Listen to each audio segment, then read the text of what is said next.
শেখ হাসিনার পরিকল্পনাতেই রাতে ভোট হয় 2018 সালে।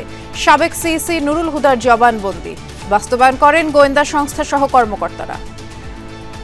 এবং উনি তার কৃতকর্ম স্বীকার করেই তিনি তার এই জবানবন্দিটা দিয়েছেন। নির্বাচন ইস্যুতে ইসির কাছ থেকে এখনো কোনো নির্দেশনা পায়নি সেনাবাহিনী। গুমের সাথে কেউ জড়িত থাকলে ব্যবস্থা নেয়ার হুঁশিয়ারি। নীলফামারী থেকে পঞ্চগড় এনসিপির জুলাই পদযাত্রায় গণসংযোগ পথসভা, জন আকাঙ্ক্ষা পূরণে সংগ্রাম চালিয়ে যাওয়ার ঘোষণা। পুরনো বন্দোবস্ত, পুরনো দখলদারিত্ব, পুরনো সন্ত্রাসের রাজনীতি আবার ফেরত আনবে, তাদের পরিণতিও কিন্তু স্বৈরাচার হাসিনার মতোই হবে। ভোটের আগে টেলিকম রিফর্ম পলিসি প্রণয়নের বিরোধিতা বিএনপির। অংশগ্রহণমূলক আলোচনার আহ্বান মির্জা ফখরুলের। রাষ্ট্রপতির ক্ষমা প্রদর্শনের ক্ষমতা নিয়ন্ত্রণে একমত সব রাজনৈতিক দল। বিভাগীয় শহরে হাইকোর্টের সার্কিট বেঞ্চ স্থাপনে ঐকমত্য। রাজধানীর চানখারপুলে স্কুল ছাত্র আনাস সহ 6 জনকে হত্যা মামলার অভিযোগ গঠনের শুনানি শেষ। আদেশ 14 জুলাই। কুমিল্লার মুরাদনগরে গণপিটুনিতে একই পরিবারের 3 সদস্যকে হত্যা। নিহতরা মাদক ব্যবসায় জড়িত বলছে পুলিশ।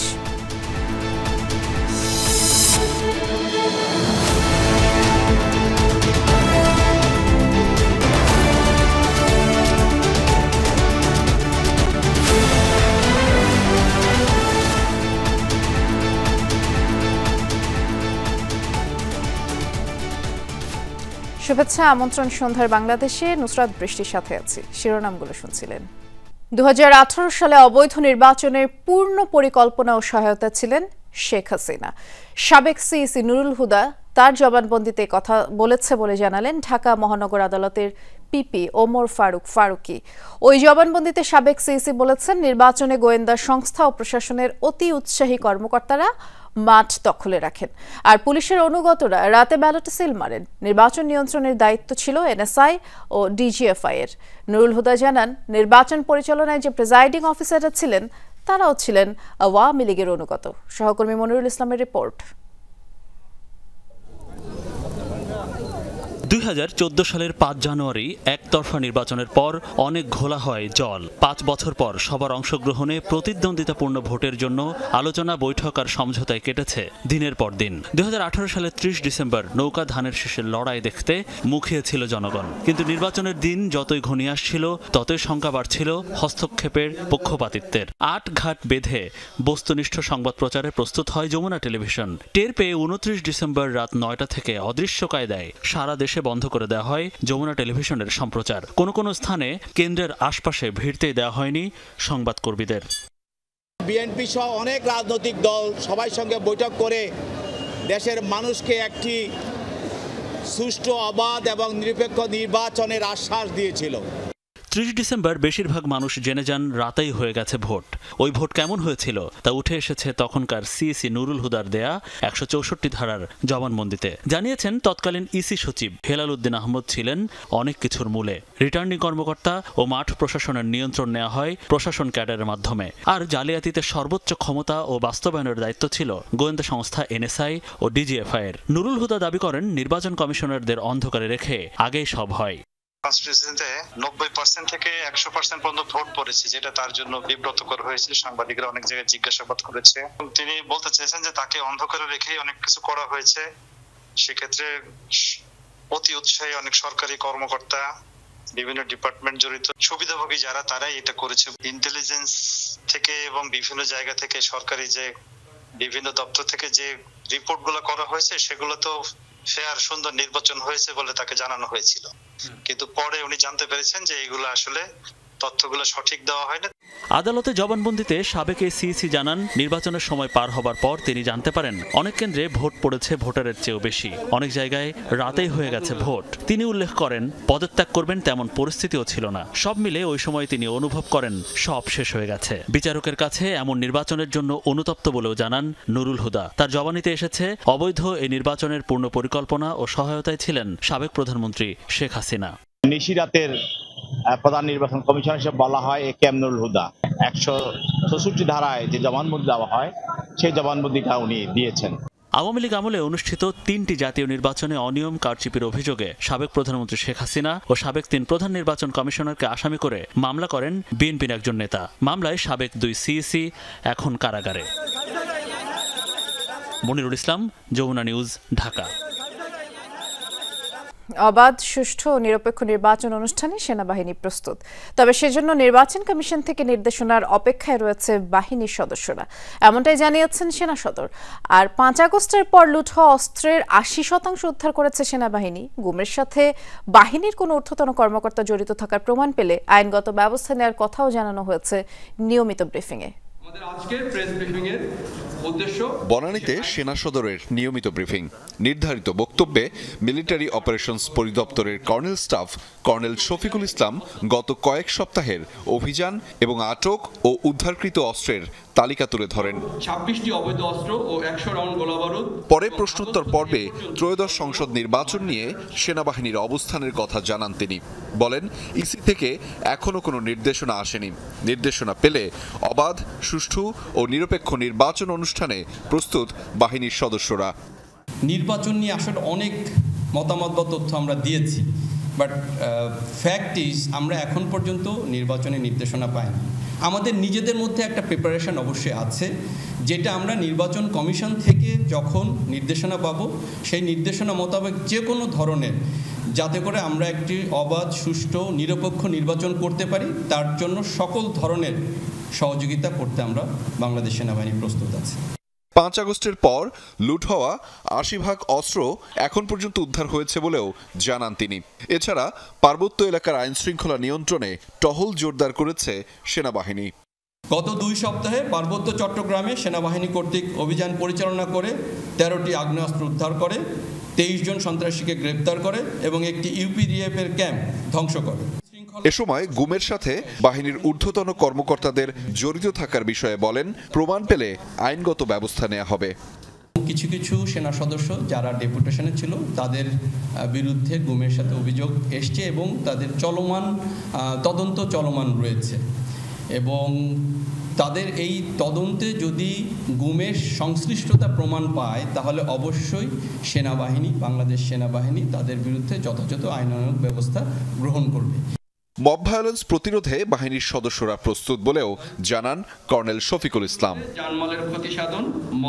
আহমেদ রেজা, যমুনা নিউজ, ঢাকা।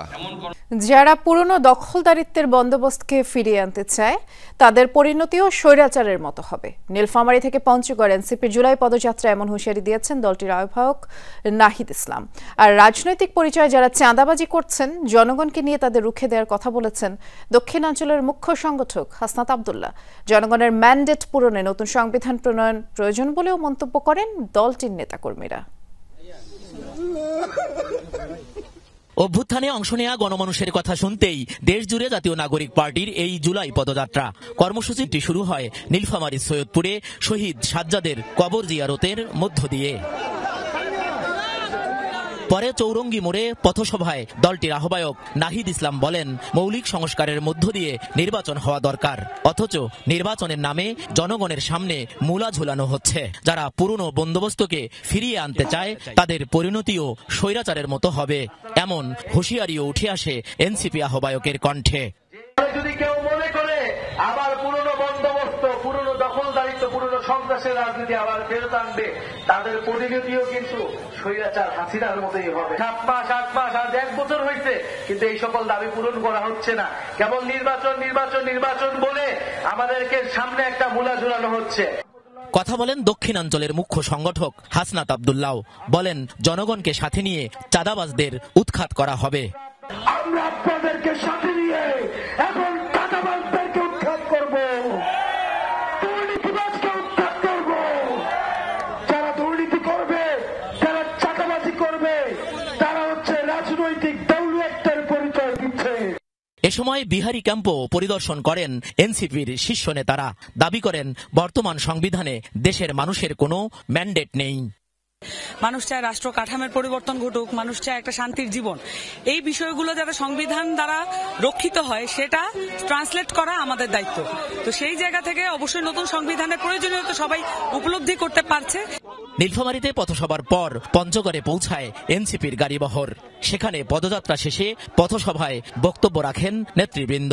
জুলাই অভ্যুত্থানের বর্ষপূর্তিতে পর্যায়ক্রমে দেশের 64 জেলায় জুলাই পদযাত্রা কর্মসূচি পালন করবে দলটি। মাঝারুল মান্নান, যমুনা নিউজ, পঞ্চগড়। জাতীয় নির্বাচনের আগে একতরফাভাবে টেলিকম রিফর্ম পলিসি প্রণয়ন সমীচীন হবে না মন্তব্য করেছে বিএনপি।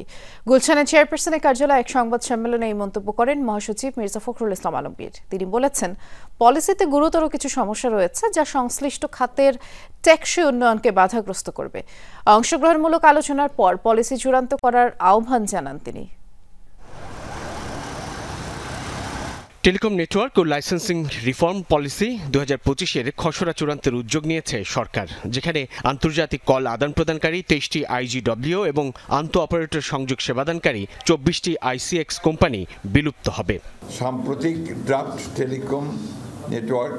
দুপুরে গুলশানে বিএনপি চেয়ারপারসনের কার্যালয়ে দলের পক্ষ থেকে সংবাদ সম্মেলনে এ বিষয়ে কথা বলেন মহাসচিব মির্জা ফখরুল ইসলাম আলমগীর। প্রশংসনীয় উদ্যোগ হলেও তড়িঘড়ি সিদ্ধান্ত গ্রহণে প্রকাশ করেন শঙ্কা ও উদ্বেগ।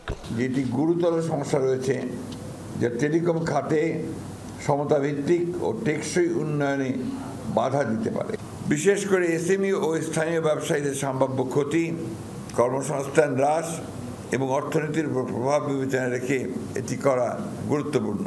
বিএনপি মনে করে বিশেষজ্ঞ ও ভোক্তাদের সঙ্গে আলোচনার পর চূড়ান্ত করা উচিত এই নীতিমালা। জাতীয় নির্বাচনকে সামনে রেখে বিবেচনায় রেখে এই ধরনের একটি জাতীয় গুরুত্বপূর্ণ নীতিমালা এ সময়ে একতরফাভাবে প্রণয়ন করা সমীচীন হবে না বলে বিএনপি বিশ্বাস করে।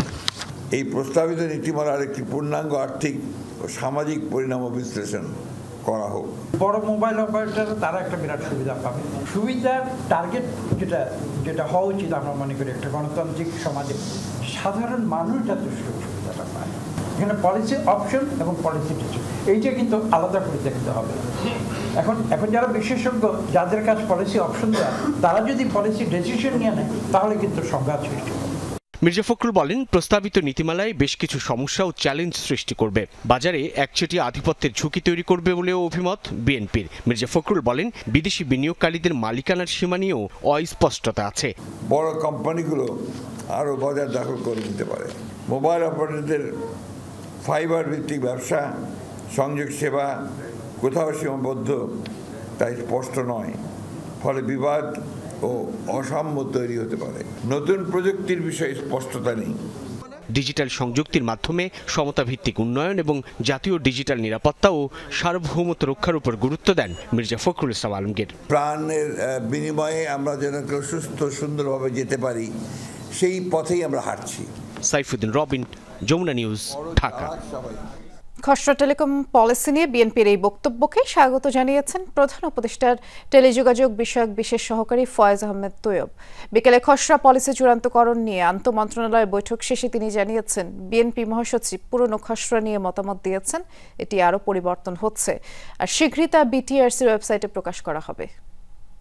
যেই ড্রাফটের উপরে মতামত দিয়েছেন সেটা পুরনো একটা ড্রাফটের উপরে মতামত দিয়েছেন, আর তারপরে যেটা মনে হয়েছে যে কিছু বিষয় একটু মিস ইন্টারপ্রেট হয়েছে, যেমন এসএমই বলতে কাদেরকে বোঝানো হয়েছে, আর বলছে যে ক্রস লেয়ার যে মনোপলি প্লে হবে। আসলে আমরা মনোপলি প্লেটা বন্ধ করার জন্যই এই পলিসিটা করছি।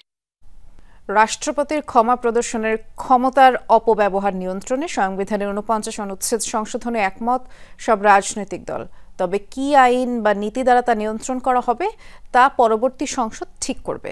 সকালে ঐকমত্য কমিশনের বৈঠকে এই সিদ্ধান্ত হয়। বিচার বিভাগ বিকেন্দ্রীকরণে বিভাগীয় শহরে হাইকোর্টের সার্কিট বেঞ্চ স্থাপনেও ঐকমত্যে পৌঁছেছে দলগুলো। বৃহস্পতিবার সকাল 11টার দিকে রাজনৈতিক দলগুলোর প্রতিনিধিদের মধ্যে সৌহার্দ্যপূর্ণ পরিবেশে শুরু হয় ঐকমত্য কমিশনের দ্বিতীয় দফার 9ম দিনের বৈঠক। সংগ্রামের মধ্যে দিয়ে, আত্মদানের মধ্যে দিয়ে এখানে এসেছি, ফলে এই যে আমরা বসে আলোচনা করছি তারও একটা ইতিবাচক দিক আছে। বৈঠকের শুরুতে দণ্ডিত ব্যক্তির রাষ্ট্রপতির ক্ষমা প্রার্থনার প্রশ্নে সংবিধানের 49 অনুচ্ছেদের সংশোধনের পক্ষে সাড়া দেন সব রাজনৈতিক দলই। রাষ্ট্রপতির এই ক্ষমতা প্রয়োগে একটি আইন করার প্রস্তাব করে কমিশন।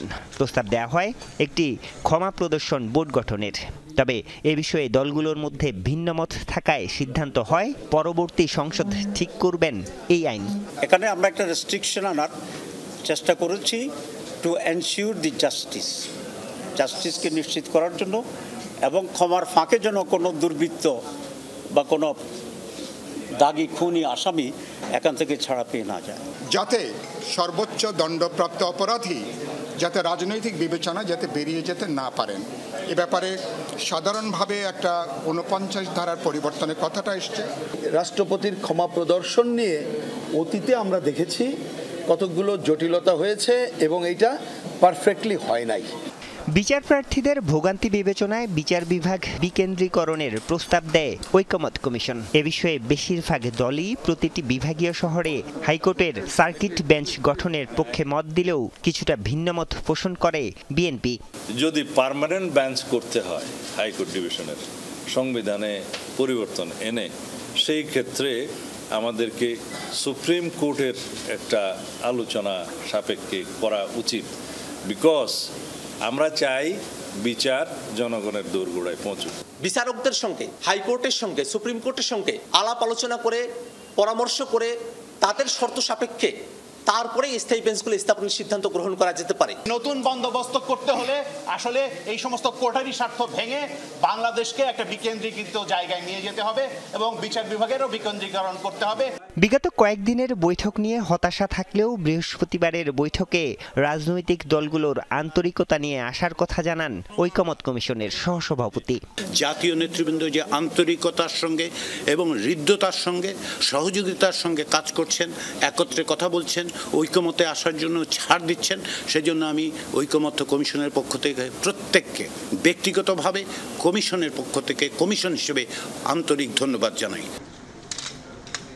ঐকমত্য কমিশনের দ্বিতীয় দফায় বৃহস্পতিবার পর্যন্ত 9 দিনে আলোচনা হয়েছে 14টি এজেন্ডা নিয়ে। এর মধ্যে 70 অনুচ্ছেদ সংশোধন সহ আগেই বেশ কয়েকটি ইস্যুতে ঐকমত্যে পৌঁছায় রাজনৈতিক দলগুলো। আরিফুর রহমান সবুজ, যমুনা নিউজ, ঢাকা। 5 আগস্ট চানখারপুলে শিক্ষার্থী আনাস সহ 6 জনকে গুলি করে হত্যা মামলায় 8 আসামির বিরুদ্ধে অভিযোগ গঠনের শুনানি শেষ হয়েছে। কোন কোন অভিযোগে আনুষ্ঠানিক বিচার হবে 14 জুলাই সে আদেশ দেবেন আন্তর্জাতিক অপরাধ ট্রাইব্যুনাল। 5 আগস্ট ছাত্র জনতার গণঅভ্যুত্থান যখন বিজয়ের দ্বারপ্রান্তে, তখনও রাজধানীর চানখারপুলে চলছে নৃশংসতা। সেদিনও আন্দোলন দমনে অতিরিক্ত বল প্রয়োগ, গুলি করে মানুষ হত্যার নির্দেশ দেওয়া হয় আইনশৃঙ্খলা বাহিনীকে। আর এই নির্দেশ দেন তৎকালীন ডিএমপি কমিশনার হাবিবুর রহমান সহ ঊর্ধ্বতন কর্তৃপক্ষ। ঊর্ধ্বতনের এমন নির্দেশনা পেয়ে আরও বেপরোয়া হয় আইনশৃঙ্খলা বাহিনী। সেদিন ছাত্রদের লং মার্চ টু ঢাকা কর্মসূচি দমনে চালায় নির্বিচারে গুলি। চানখারপুলে ওই দিন শহীদ হন স্কুল ছাত্র আনাস সহ 6 জন। সেই ঘটনায় দায়ের করা মামলায় গ্রেপ্তার 4 আসামির পক্ষে অব্যাহতি চেয়ে আবেদন করেন তাদের আইনজীবীরা।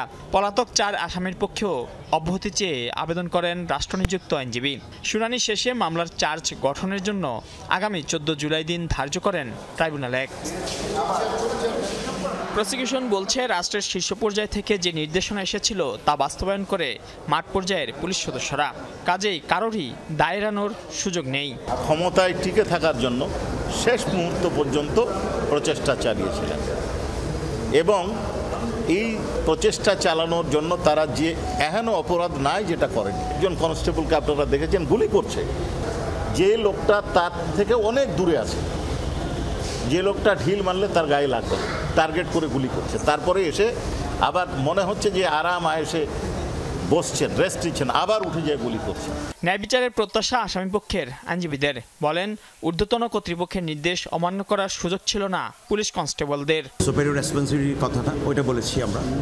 আর একটা ভিকারিয়াস লাইবিলিটি এখানে এই মাস্টার অ্যান্ড এজেন্টের ব্যাপারে আমরা যেহেতু সে একটা আন্ডারে আছে, কমান্ডের আন্ডারে আছে, সে কমান্ডের আন্ডারে একজন কনস্টেবল সেই কমান্ডটা পালন করেছে।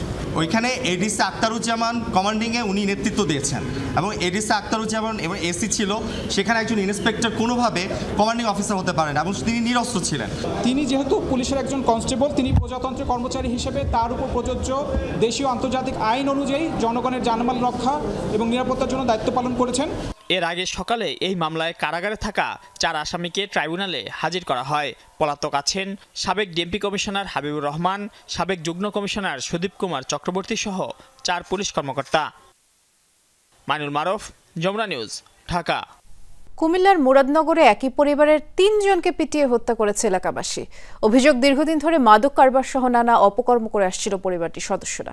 সকালে উপজেলার করইবাড়ি এলাকায় বাড়ি ঘেরাও করে মা, 2 মেয়ে, 1 ছেলেকে বেধড়ক পেটায় স্থানীয়রা। আহত একজনের অবস্থাও গুরুতর। কুমিল্লার মুরাদনগরের করইবাড়ি এলাকায় সকালের দিকে হঠাৎই উত্তাপ ছড়ায়। এক পর্যায়ে পিটিয়ে ও কুপিয়ে হত্যা করা হয় একই পরিবারের 3 জনকে।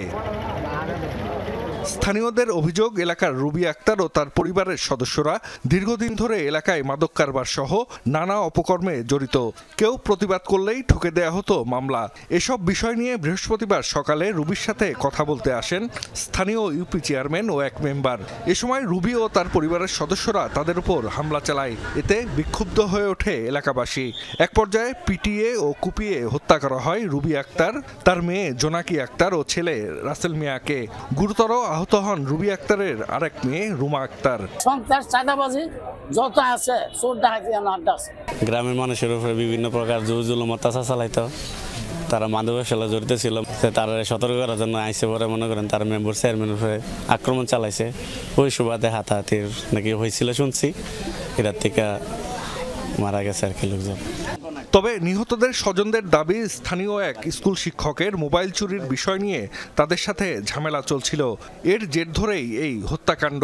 কালকে রাত্রেবেলা ফোন দিয়ে বলতেছে যে তুই সাবধানে থাকিস, তোর ফ্যামিলির যত মানুষ আছে কালকে সকালের ভিতর সব মারা যাইব। বাসির হুমকি, রাত্রেবেলা মানে ওনার এখানে দোকান আছে আমার জামাইয়ের দোকানের সাথে। বিষয়টি খতিয়ে দেখে আইনগত ব্যবস্থা নেওয়া হবে বলে জানিয়েছে পুলিশ। রবি, তার ছেলে রাসেল এবং তার মেয়ে জোনাকি 3 জনকে ঘটনাস্থলে স্থানীয় কোয়েবাড়ি উত্তেজিত জনতা তাদের 3 জনকে হত্যা করেছে। এই ধরনের মব জাস্টিস করার কোনো এখতিয়ার নাই। আমরা প্রত্যেকে আইনের আওতায় আনার জন্য ব্যবস্থা গ্রহণ করছি। নিহত রুবি আক্তার ও তার পরিবারের সদস্যদের বিরুদ্ধে বিভিন্ন থানায় একাধিক মামলা রয়েছে বলে জানিয়েছে পুলিশ। ঘটনার পর থেকে এলাকার পরিস্থিতি থমথমে। জাহিদ হাসান, যমুনা নিউজ। প্রায় 10 বছর আগে রাজধানী গুলশানে ইতালীয় নাগরিক ও আন্তর্জাতিক সংস্থা আইএসসিওবিডির কর্মকর্তা তাবেলা সিজার হত্যা মামলায় 3 জনের যাবজ্জীবন কারাদণ্ড দিয়েছেন আদালত। প্রধান আসামি বিএনপি নেতা এম এ কাইয়ুম সহ বাকি 4 জনকে খালাস দেয়া হয়েছে। বৃহস্পতিবার প্রায় 10 বছর আগে রাজধানী গুলশানে ইতালীয় নাগরিক ও আন্তর্জাতিক সংস্থা আইএসসিওবিডির কর্মকর্তা তাবেলা সিজার হত্যা মামলায় 3 জনের যাবজ্জীবন কারাদণ্ড দিয়েছেন আদালত। প্রধান আসামি বিএনপি নেতা এম এ কাইয়ুম সহ বাকি 4 জনকে খালাস দেয়া হয়েছে। বৃহস্পতিবার দুপুরে ঢাকার 3য় অতিরিক্ত মহানগর দায়রা জজ আদালত রায় ঘোষণা করেন।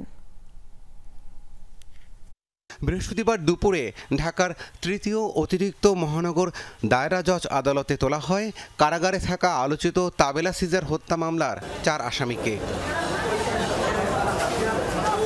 সংক্ষিপ্ত রায়ে 3 জনকে যাবজ্জীবন কারাদণ্ড দেন আদালত, বাকি 4 জনকে দেওয়া হয় খালাস। মামলার প্রধান আসামি বিএনপি নেতা এম এ কাইয়ুমও খালাস পেয়েছেন। তবে আসামিপক্ষের আইনজীবীরা এই রায়ে সন্তুষ্ট নন বলে জানান। এই 3 জনকে সাজা দেওয়া আমার মতে মোটেই সমীচীন হয় নাই, আইনানুগ হয় নাই এবং এই জন্য আমরা উচ্চ আদালতে আপিল করব। বিএনপির একজন নেতা এবং বাড্ডার কমিশনার ছিলেন, তাকে এই মামলায় জড়িত করেছে বিএনপিকে একটা কালার দেওয়ার কারণেই। তৎকালীন সরকার রাজনৈতিক উদ্দেশ্যে বিএনপি নেতাদের মামলার আসামি করে থাকতে পারেন জানিয়ে রাষ্ট্রপক্ষের দাবি, পূর্ণাঙ্গ রায়ের কপি পাওয়ার পর তারা রায়ের বিরুদ্ধে আপিলের সিদ্ধান্ত জানাবেন। এম এ কাইয়ুমের যে বিষয়টা, আসলে এম এ কাইয়ুম নিজেও কোনো স্বীকারোক্তি প্রদান করেন নাই এবং তাকে জড়িয়েও সেরকম স্বীকারোক্তি দেওয়া হয় নাই। কিন্তু আমার সংক্ষিপ্ত জাজমেন্টে আমরা যেটা মনে হয়েছে তাকে রাজনৈতিকভাবে তখন ইমপ্লিট করা হয়েছিল এই মামলা, যার কারণে সে বেনিফিট পেয়েছে। 2015 সালের 28 সেপ্টেম্বর সন্ধ্যায় গুলশান 90 নম্বর সড়কের ফুটপাতে দুর্বৃত্তরা তাবেলা সিজারকে হত্যা করে। এরপর জঙ্গি সংগঠন IS হত্যার দায় স্বীকার করে বিবৃতি দিয়েছে মার্কিন এক ওয়েবসাইটে করা হয় এমন দাবি। মামলার চার্জশিট থেকে জানা যায় হামলাকারীদের একমাত্র লক্ষ্য ছিল একজন শ্বেতাঙ্গকে হত্যার মাধ্যমে দেশ বিদেশে আতঙ্ক ছড়ানো। দেশের ভাবমূর্তি ক্ষুণ্ণ করতেই ছিল এই পরিকল্পনা। রাব্বি সিদ্দিকী, যমুনা নিউজ, ঢাকা।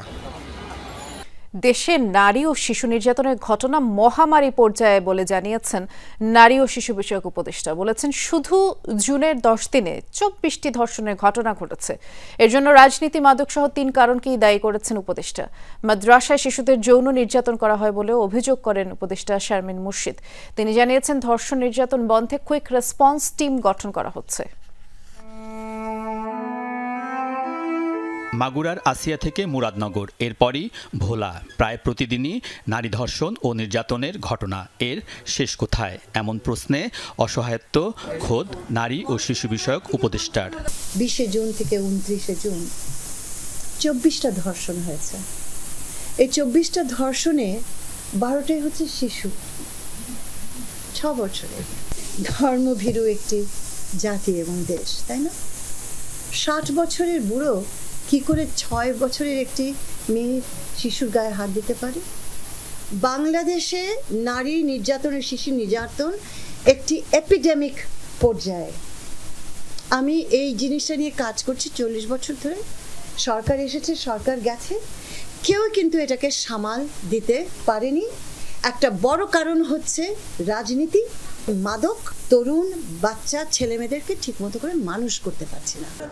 উপদেষ্টা জানান তার দায়িত্ব নেয়ার পর মন্ত্রণালয়ের অভিযোগ কেন্দ্রে 2,81,445টি নারী ও শিশু নির্যাতনের অভিযোগ এসেছে টেলিফোনে, কিন্তু সক্ষমতা না থাকায় এর মধ্যে মাত্র 100 জনের বেশি নারী ও শিশুকে কাউন্সেলিং সহ আইনি সহায়তা দিতে পেরেছেন। এ ধরনের ঘটনা বন্ধে কুইক রেসপন্স টিম গঠনের সিদ্ধান্তের কথা জানিয়েছেন উপদেষ্টা। বাংলাদেশে যেখানে নারী এবং শিশু নির্যাতিত হবে, আমার এই মন্ত্রণালয়কে তার ইনস্ট্রুমেন্ট নিয়ে, তার জনবল নিয়ে সেখানে পৌঁছাতে হবে 24 ঘন্টায়।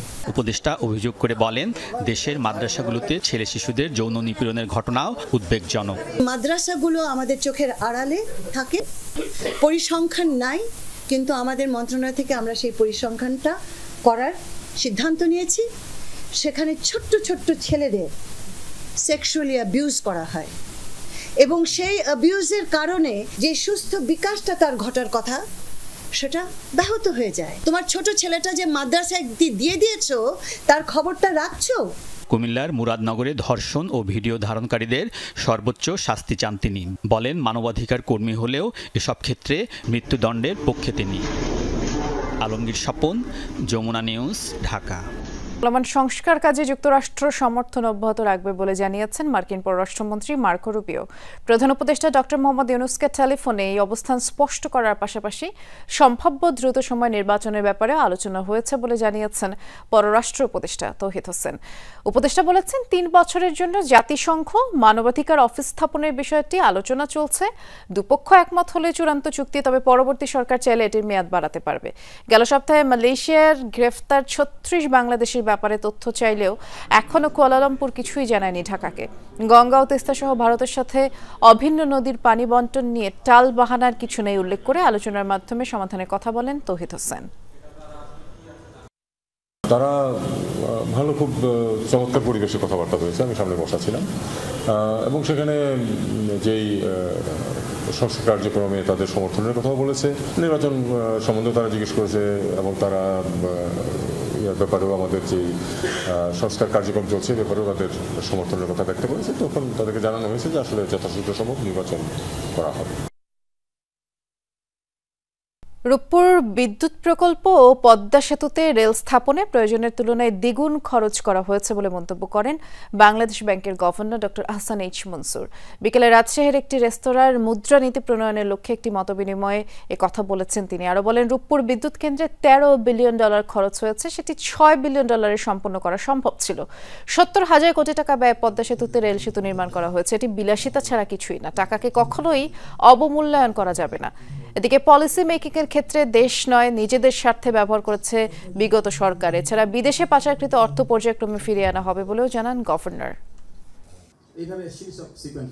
রূপপুর আমরা 2,500 মেগাওয়াট আমরা তৈরি করব ভবিষ্যতে কোনো একদিন, এখনো হয়নি, $13 বিলিয়ন দিয়ে। অথচ বর্তমান বাজার মূল্যে গত 10 বছর আগে থেকেও মেগাওয়াট 100 মেগাওয়াট ইজ মিলিয়ন, অর্থাৎ এইটা আমরা $2.5 বিলিয়ন করতে পারতাম, সেটা $13 বিলিয়ন দিয়ে আমরা এটা করেছি। আরও 3 কমিশনার সহ এনবিআর এর মোট 5 কর্মকর্তার বিরুদ্ধে তথ্য অনুসন্ধান শুরু করেছে দুদক। সপ্তাহ ব্যবধানে দুদকের জালে এনবিআর এর 16 কর্মকর্তা, যাদের বিরুদ্ধে ব্যবসায়ীদের সরকারি রাজস্ব ফাঁকির সুবিধা প্রদানের অভিযোগ জাতীয় রাজস্ব বোর্ডের। এদিকে মধ্যপ্রাচ্যে অপ্রাপ্তবয়স্ক নারী পাচারের অভিযোগে সত্যতা পাওয়ায় বিএমইটি 9 কর্মকর্তার বিরুদ্ধে মামলা করেছে সংস্থাটি। মোটা অঙ্কের ঘুষের বিনিময়ে করদাতাদের কর ফাঁকির সুযোগ করে দেওয়া সহ নানা অনিয়ম দুর্নীতির অভিযোগে নতুন করে 5 কর্মকর্তার বিরুদ্ধে তথ্য অনুসন্ধান শুরু করেছে দুদক। সপ্তাহ ব্যবধানে এ নিয়ে 16 রাজস্ব কর্মকর্তার বিরুদ্ধে অনুসন্ধান করেছে সংস্থাটি। দুদক বলছে এনবিআর এই কর্মকর্তারা বিগত বছরগুলোতে বিভিন্ন প্রতিষ্ঠানের মালিকদের নির্ধারিত পরিমাণ কর আদায় না করে করের পরিমাণ কমিয়ে দিতেন। ঘুষের বিনিময়ে করদাতাদের কর ফাঁকি দেওয়ার সুযোগ করে দিচ্ছেন এবং বিভিন্ন প্রতিষ্ঠানের মালিক ও জাতীয় রাজস্ব বোর্ডের কর্মকর্তাগণ নিজেদের লাভবান হওয়ার জন্য নির্ধারিত পরিমাণ কর আদায় না করে তাদের করের পরিমাণ কমিয়ে দিতেন। এদিকে ভুয়া পাসপোর্ট তৈরি করে অপ্রাপ্তবয়স্ক নারীদের মধ্যপ্রাচ্যে পাচারের চলমান অনুসন্ধান প্রমাণিত হওয়ায় বিএমইটি সহ সংশ্লিষ্ট এজেন্সির 9 জনের বিরুদ্ধে মামলা করেছে দুদক। বিএমইটির কর্মকর্তা এবং কিছু এজেন্সির বিরুদ্ধে অভিযোগ ছিল সৌদি আরব সহ মধ্যপ্রাচ্যে গৃহকর্মী প্রেরণের ক্ষেত্রে প্রযোজ্য মন্ত্রণালয়ের পরিপত্র লঙ্ঘন করে 25 বছরের কম বয়সী অপ্রাপ্তবয়স্ক নারীদের ছাড়পত্র প্রদানে অনুমোদনের নোট উপস্থাপন করে এবং এজেন্সিগুলোকে জালিয়াতি এবং নিয়ম বহির্ভূতভাবে ছাড়পত্র প্রদানে সহায়তা করে বিএমইটির কিছু কর্মকর্তা। এদিকে সাবেক ভূমিমন্ত্রী সাইফুজ্জামান চৌধুরী জাবেদকে 20 কোটি টাকা ঘুষ লেনদেনের অভিযোগে করা মামলায় সাইফ পাওয়ারটেকের ব্যবস্থাপনা পরিচালক তরফদার রুল আমিনকে আগামী 14 জুলাই জিজ্ঞাসাবাদের জন্য তলব করেছে সংস্থাটি। রাজীব আহমেদ, যমুনা নিউজ, ঢাকা। পবিত্র আশুরাকে কেন্দ্র করে কোনো রকম নিরাপত্তার ঝুঁকি নেই, থাকবে কয়েক স্তরের নিরাপত্তা ব্যবস্থা। সকালে রাজধানীর লালবাগে ইমামবাড়া হোসেনি দালান পরিদর্শন শেষে কথা বলেছেন ডিএমপির ভারপ্রাপ্ত কমিশনার মোহাম্মদ সরওয়ার। জানিয়েছেন 6 জুলাই যে সকল রোডে তাজিয়া মিছিল হবে সেসব সড়কে সিসি ক্যামেরা, ওয়াচ টাওয়ার সহ পর্যাপ্ত নিরাপত্তা নিশ্চিত করা হবে। ভোগান্তি এড়াতে নগরবাসীদের সেসব রাস্তা পরিহারের পরামর্শ দিয়েছে ডিএমপি। এছাড়া তাজিয়া মিছিলে উচ্চ শব্দে আওয়াজ না করা, সন্ধ্যার আগেই শেষ করার আহ্বান জানায় প্রশাসন। রাস্তার পার্শ্ববর্তী উঁচু ভবনসমূহে পোশাকে এবং সাদা পোশাকে পুলিশ মোতায়েন থাকবে। তাজিয়া মিছিলের সামনে, পিছনে এবং মধ্যবর্তী অংশে পুলিশের স্পেশাল টিম বা দক্ষ টিম মোতায়েন থাকবে। গুরুত্বপূর্ণ রাস্তাসমূহ সিসি ক্যামেরার আওতায় থাকবে এবং গুরুত্বপূর্ণ এলাকায় ওয়াচ টাওয়ারও স্থাপন করা হবে। রাজনৈতিক একটা প্রেক্ষাপট চেঞ্জ হয়েছে, বিচার শুরু হয়েছে, অনেক ধরনের অনেকেরই মনের মধ্যে ক্ষোভ আছে, আছে। 2-4টা ঘটনা ঘটে যাওয়া অস্বাভাবিক কিছু না, বাট পুলিশ সর্বোচ্চ সতর্ক অবস্থায় আছে। রাজধানীর 300 ফিট সড়কের পাশে কুড়িল প্রান্তের লেক থেকে অজ্ঞাত এক যুবকের মরদেহ উদ্ধার করা হয়েছে। সন্ধ্যার কিছু আগে ওই লেকের পাশে সড়ক দিয়ে যাওয়া মানুষজন লেকের পানিতে ভাসমান অবস্থায় লাশটি দেখতে পান। যুবকের বয়স 25 থেকে 30-এর মধ্যে, গায়ে কোনো শার্ট ছিল না, তবে কালো রঙের প্যান্ট পরা ছিল। মরদেহটি পরে আনুষ্ঠানিকভাবে উদ্ধার করে পুলিশ, আর লাশ পাঠানো হয়েছে মর্গে। এখনও যুবকের পরিচয় নিশ্চিত করা যায়নি।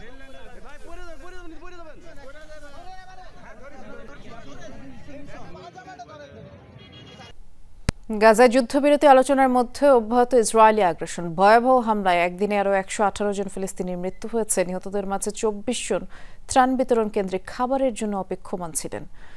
গাজার ইন্দোনেশিয়ান হাসপাতালের পরিচালকের বাসভবন লক্ষ্য করে বিমান হামলা চালিয়েছে আইডিএফ। মৃত্যু হয়েছে উপত্যকার সবচেয়ে বড় হাসপাতালটির পরিচালক মারওয়ান আল সুলতানের। হামলায় প্রাণ গেছে তার স্ত্রী ও 3 সন্তানের। গাজার স্বাস্থ্য মন্ত্রণালয় এই বিষয়টি নিশ্চিত করেছে। মারওয়ান আল সুলতানকে সন্ত্রাসী বলে আখ্যা দিয়েছে ইসরায়েল। শরণার্থী শিবির ও ত্রাণ নিতে আসা ফিলিস্তিনিদের লক্ষ্য করে হামলা হয়েছে উত্তর ও দক্ষিণ গাজাতে। কথিত নিরাপদ ঘোষিত অঞ্চলে আইডিএফ এর হামলায় শিশুসহ 5 জনের মৃত্যু হয়েছে।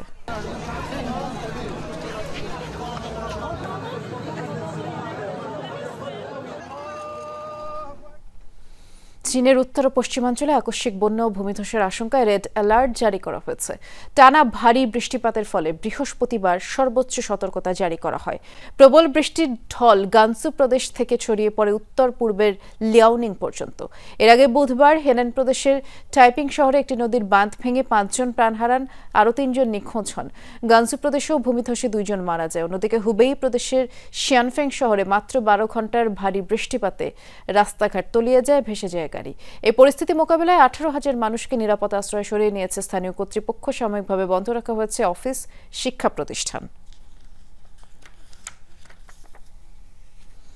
ভয়াবহ দাবানলের আগুনে পুড়ছে গ্রিসের জনপ্রিয় পর্যটন কেন্দ্র ক্রেট দ্বীপ। বুধবার বিকেলে শুরু হওয়া এই দাবানল এখনও নিয়ন্ত্রণের বাইরে রয়েছে। গ্রিসের সর্ববৃহৎ এই দ্বীপটি থেকে নিরাপদ আশ্রয় সরিয়ে নেওয়া হয়েছে প্রায় 3,000 বাসিন্দা ও পর্যটককে। প্রায় 6 কিলোমিটার এলাকা জুড়ে আগুন ছড়িয়ে পড়েছে, যার ফলে তা নিয়ন্ত্রণে আনতে বেশ বেগ পেতে হচ্ছে ফায়ার সার্ভিস কর্মীদের। মোতায়েন করা হয়েছে 2,500-এর বেশি উদ্ধারকর্মী। আগুন নেভাতে কাজ করে যাচ্ছে 8টি বিমান, 12টি হেলিকপ্টার, বিপুল সংখ্যক অগ্নি নির্বাপন যান সরঞ্জাম। ধোঁয়ার কারণে শ্বাসকষ্টজনিত জটিলতায় হাসপাতালে ভর্তি হয়েছেন অনেকে।